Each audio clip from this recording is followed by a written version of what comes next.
Bonsoir, au sommaire, beaucoup de sport, foot, basket, volley, la présentation d'une autre entreprise de siège. Mais pour commencer, nous recevons Henri Ternus. Bonsoir Henri. Bonsoir Pascal. L'europrésident de Chalosse-Tursan en Seine qui va nous parler de la prochaine manifestation. Oui, la prochaine manifestation a lieu vendredi 9 novembre à la Bastide de Chalosse à 20h30. Alors, est-ce que tu peux nous parler de la pièce par elle-même, de la troupe? La troupe, c'est les stylos billes. Ils viennent du 33, de Socat. C'est une pièce de Michel Ledal. Ça s'appelle le 5 à 7 surprise. Et il y a 9 personnages, 9 comédiens et comédiennes dans cette pièce. C'est une pièce comique? C'est une pièce comique. Le 5 à 7 surprise, c'est une Marjorie qui prête souvent son appartement à son ami, qui organise des 5 à 7. Et là, elle a besoin pour le week-end un 5 à 7 pour faire un tremplin professionnel. Ça ne s'invente pas, ça n'existe pas dans la vie tous les jours. Ah non, du tout.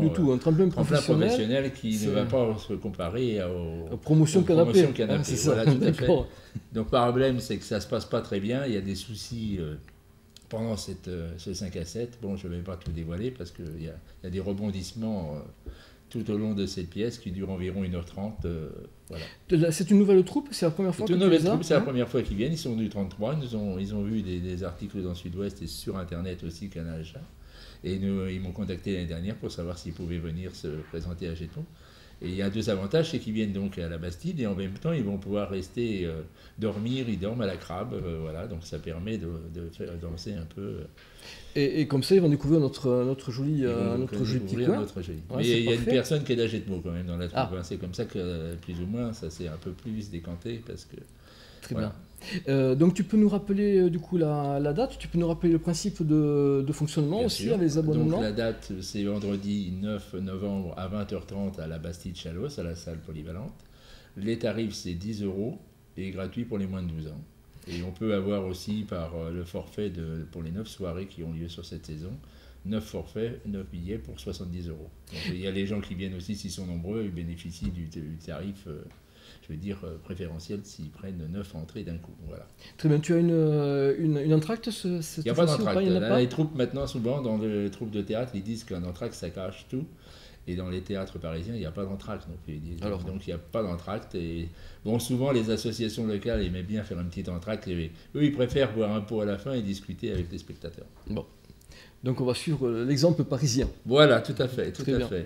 Dans le cadre de la fête de la chaise, nous pouvions visiter les entreprises du siège d'Agenmo. Cette semaine, l'entreprise Bastia. Bien, nous avons donc différents ateliers dans nos productions de chaises. En fait, on assure la totalité du process. Donc nous avons un atelier de menuiserie et bénisterie, sur lequel nous travaillons évidemment les bois et pour l'essentiel le chêne. Voilà.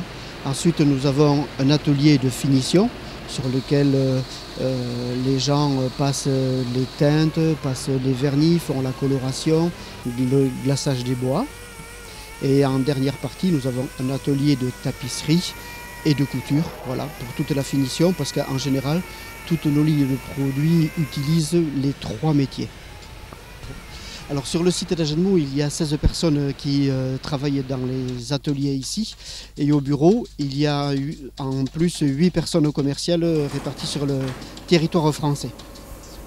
En fait, pour créer les modèles, nous avons 2 métiers. En fait, nous avons le métier de la chaise et nous avons aussi le métier du fauteuil et du canapé. Pour le métier de la chaise, parce que c'est l'historique, nous vendons ça beaucoup aux magasins de meubles en France. Et donc là, à ce qui concerne les lignes, c'est plutôt moi qui m'en occupe. Voilà, je passe beaucoup de temps dans les magasins de meubles, de regarder le mobilier qui existe et j'essaie d'assortir les produits à ces fabrications-là pour faire quelque chose de cohérent.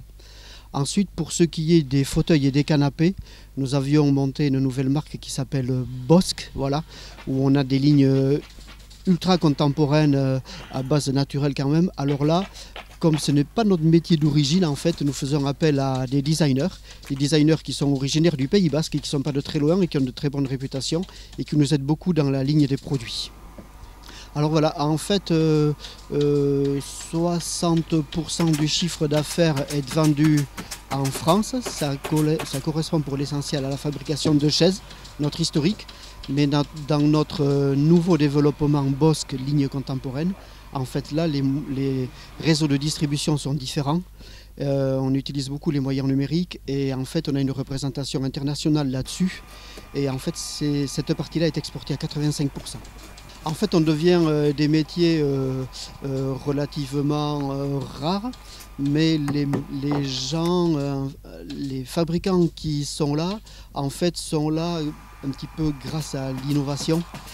Ce ne sont pas d'immenses structures comme on a pu connaître à Gennemours autrefois non plus. Ce sont plutôt de l'artisanat, un peu plus ou un peu moins, voilà, mais quelque chose qui a une faculté d'adaptation assez importante. Et pour s'adapter au marché tous les ans, revoir de nouvelles lignes, etc. Et surtout à répondre à des marchés de niche, parce que pour l'instant nous avons trouvé nos solutions là. Non seulement on met en avant le drapeau français, ce qui est aujourd'hui la moindre des choses, mais en fait on raconte beaucoup l'histoire locale. Et dans les nouveaux concepts Bosque que nous avons sortis, si vous regardez Internet, si vous regardez notre catalogue, vous trouverez de l'histoire locale, de l'histoire familiale, vous trouverez l'histoire d'Agetmo, les savoir-faire et de quoi nous venons. Vous trouverez même les matières premières, où est-ce qu'on les prend et d'où elles venaient à l'origine, notamment les bois du bord de l'Adour, etc. Donc c'est une fibre très importante qu'on met en évidence. La gamme Bosque est une gamme qui est en pleine évolution. Voilà. L'historique Bastia compte encore beaucoup dans notre activité. Néanmoins, les gros développements et les gros investissements de développement se font sur cette partie Bosque, ligne contemporaine, parce qu'en fait, là-dedans, on fait quasiment du sur-mesure sur des choses assez belles, assez naturelles. Et donc tout l'historique et toute l'énergie va dans le sens du développement et de l'attente des gens aujourd'hui. Donc en fait, souvent les produits Bosque peuvent aller dans des intérieurs un petit peu de prestige, voilà. Des intérieurs soit contemporains, soit carrément sur des hauts lambris de grandes villes intramuros. En fait, ces produits-là, on arrive à les adapter à des gros sièges d'entreprise. Nous avons fait le siège, par exemple, nous avons été chez Lectra à Bordeaux, qui est une grosse société. Nous avons fait aussi dernièrement des fauteuils pour l'aménagement de bateaux. Voilà, compagnie maritime qui a 4 ou 5 bateaux, et donc on est en train de les aménager les uns après les autres pour les sièges, bien entendu, pas pour la totalité du bateau, pour notre spécialité. Outre les ventes pendant le week-end de la chaise, nous faisons aussi 1 à 2 portes ouvertes par an où nous recevons le public. Et enfin, évidemment, les produits de nos fabrications sont aussi visibles au Meuble du Petit Reil, qui est l'entreprise commerciale de la famille. Nous recevons maintenant Sylvie Donis, conseillère municipale de Sainte-Colombe et responsable de la commission fêtes et cérémonies. Tout un programme, Sylvie, bonsoir. Bonsoir. Voilà, tu vas nous parler donc d'un futur événement à Sainte-Colombe. Voilà, donc vendredi soir à Sainte-Colombe, on organise une rencontre avec Philippe Richer. Donc l'idée est partie d'un conseiller municipal donc, qui est aussi membre de la commission, et donc d'organiser une rencontre pour faire connaître à l'ensemble de la population de Sainte-Colombe et environnante donc, les exploits de Philippe Richer, donc, qui est un ancien basketteur de Sainte-Colombe. Voilà, c'est donc un ancien basketteur de Sainte-Colombe qui est bien connu dans le bassin, voilà. Qui a été au Bleuet de Sainte-Colombe. Donc tu peux nous dire quelle est sa spécialité, quels sont ses exploits qu'il réalise en ce moment? Eh bien, donc il participe à des trails et à des marathons et à des courses extrêmes dans le monde, et donc il arrive à être vainqueur, à gagner, donc à faire des exploits. D'accord. Ouais. Alors, le déroulement de la soirée, comment est-ce que vous allez faire? Donc, il y a un film, donc ça démarre à 20h à la salle polyvalente à Sainte-Colombe. Il y a un film donc, de présentation de ses exploits. Et ensuite, donc, Françoise de Canal Achat va mener l'entretien avec Philippe. Et après, il y aura des échanges, des questions qui pourront être posées par les spectateurs. Et on terminera par le traditionnel petit verre de l'amitié, donc offert par la municipalité de Sainte-Colombe. Mais écoute, Sylvie, c'est parfait tout ça. Tu nous as très bien expliqué le principe de fonctionnement. Donc tu veux bien nous rappeler la date? Donc vendredi soir à 20h à la salle polyvalente à Sainte-Colombe. Donc venez nombreux parce que c'est intéressant de connaître comment Philippe en est arrivé là. Nous serons là. Parfait, merci beaucoup.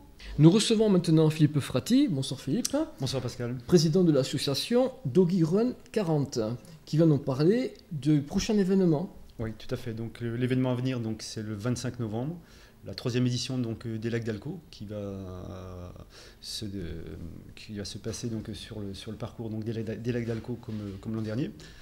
C'est notre 3e édition, donc on commence à être bien rodé donc en termes d'organisation. Donc cette manifestation, donc en termes d'épreuves, on va retrouver donc de la cani VTT, du cani trottinette, le cani cross, la cani rando, et puis on terminera par les courses enfants, donc benjamin et minime.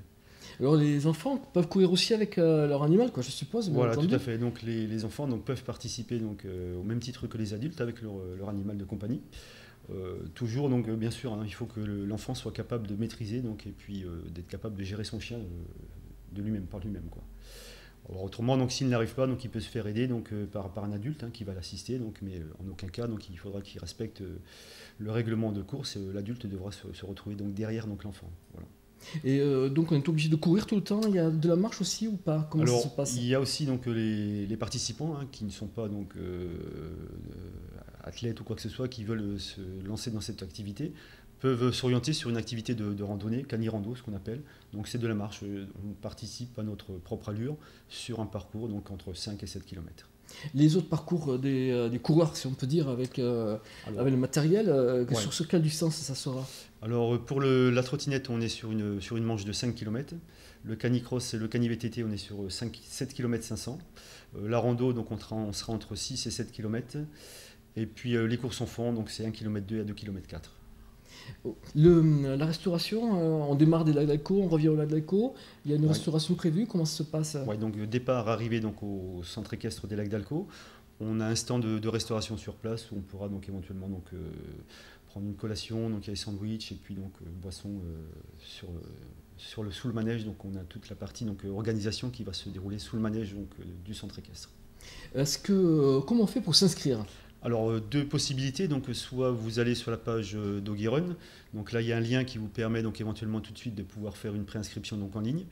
Et puis si vous êtes un petit peu réfractaire donc à cette formule, vous pouvez donc reprendre la formule traditionnelle avec le formulaire papier. Un téléphone peut-être, on va afficher le... Oui bien sûr, il n'y a pas de problème, donc mon numéro de portable donc directement. Voilà, pour s'inscrire. Est-ce que Philippe, tu peux nous rappeler la date? Oui, le 25 novembre, donc à partir de 9h15 pour le départ de la première course, au centre équestre des Lacs d'Alco. Voilà. On vous attend donc avec plus grand plaisir. On sera présent. Merci beaucoup Pascal. Coteau du L'Œil recevait dimanche Clermont-Auvergne. Après un match appliqué, les Verts confortent leur place en haut du tableau.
toujours amélioré, mais il n'y a pas grand chose à chuter quand même. Non, non, il y a du bon. Puis il y a surtout qu'on encaisse moins de 70 points. On n'est pas réputé pour être trop défensif, donc il y a des bonnes choses. Il y a des gros oublis, il y a des bonnes choses. Après, par un manque d'adresse criard, on ne part pas à plus de 20, plus de 25. Mais j'ai envie de dire que l'adresse, c'est pas ce qui m'inquiète le plus à ce jour. Sachant qu'on a un championnat où un coup on joue pas, on a du mal à trouver du rythme. On est à 4 victoires, une défaite, c'est très très bien. C'est une très bonne chose. La salle Roland Jouglin abritait samedi soir HDC contre Choltière. Peu de suspense puisque les Rouges se sont facilement imposés.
Ouais, soirée tranquille, c'est pas mal aussi parfois.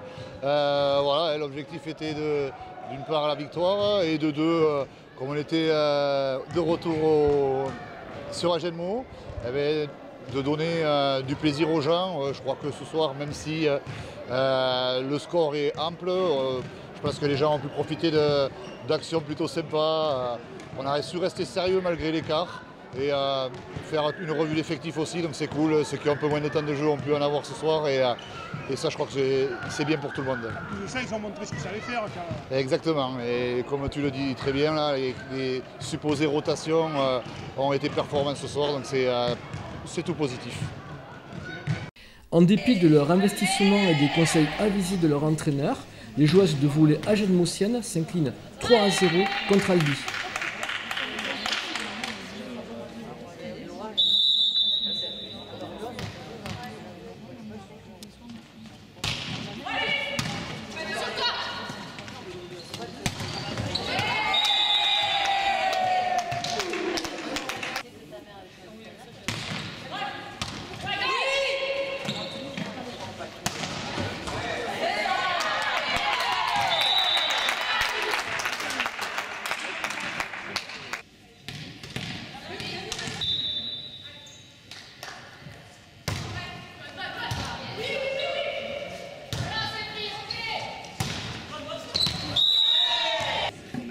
Pas de oui, mais non.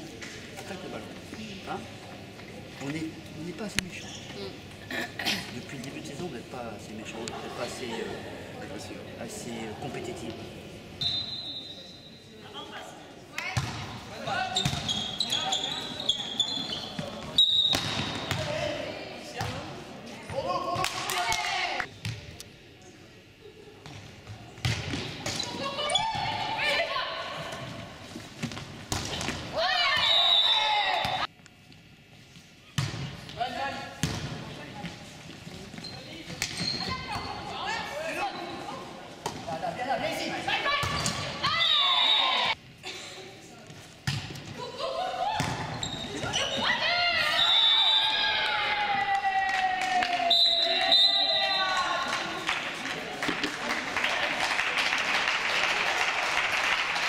Oui, donc nous venons de faire un match contre une équipe qui prétend la montée en N2 avec 3 joueuses professionnelles.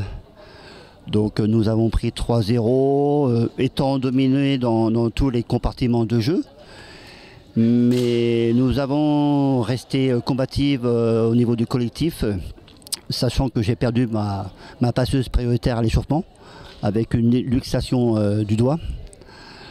Donc match avec un résultat inattendu contre une grosse cylindrée du championnat, mais nous avons fait jeu égal jusqu'à 13-14. Et physiquement, après, contre des joueuses semi-professionnelles, voire professionnelles, c'est compliqué. Donc maintenant, c'était un match d'entraînement, on va dire ça comme ça, et les 2 matchs qui arrivent sont capitaux pour notre maintien en National 3. Voilà. Malgré quelques bonnes occasions, le FCH n'a pu que s'incliner 1-0 face à Andernos.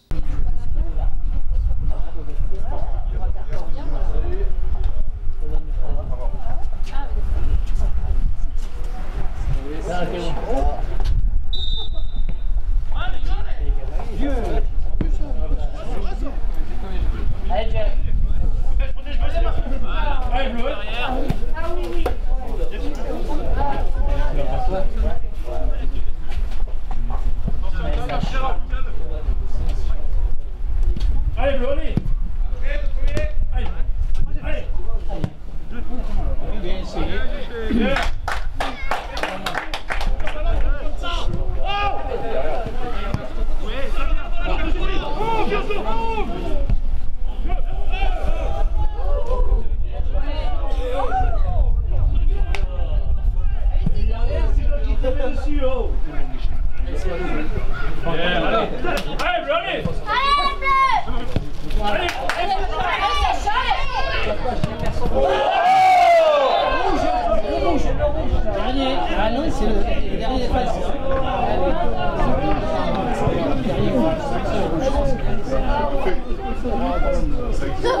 Arrête avec ça, arrête.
Ce journal est maintenant terminé. Merci de votre attention.